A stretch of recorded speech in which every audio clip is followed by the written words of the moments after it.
कुर्बानी के लिए नीयत, कुर्बानी की नीयत एक अहम मसला है। लिहाजा जो शख्स भी कुर्बानी करना चाहता है वो तकर्रुब यानी अल्लाह की रज़ा के लिए कुर्बानी की नीयत से जानवर ज़िबा करे। सिर्फ गोश्त खाने की नीयत होगी तो कुर्बानी नहीं होगी।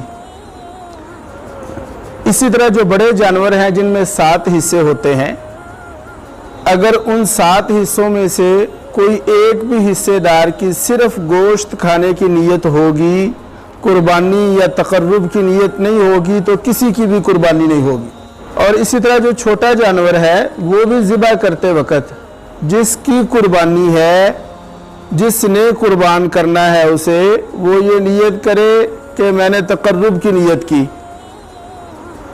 कुर्बानी लफ्ज़ है ही कुर्ब से।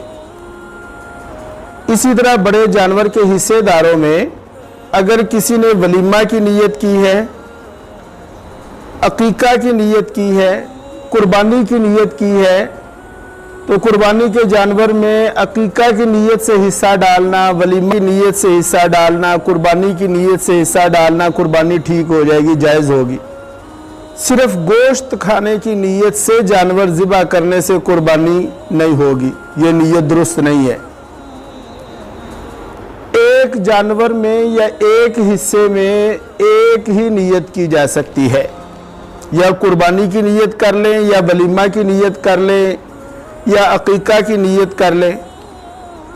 एक जानवर में कई नीयतें नहीं की जा सकती, या एक हिस्से में कई नीयतें नहीं की जा सकती। मसलन कोई शख्स ये कहता है कि मैं ये जानवर ज़िबा करता हूँ अकीका की नीयत से भी, वलीमा की नीयत से भी, कुर्बानी की नीयत से भी, तो ये सही नहीं होगा। बल्कि एक पूरे हिस्से और एक जानवर में एक वक़्त में एक ही नीयत होगी।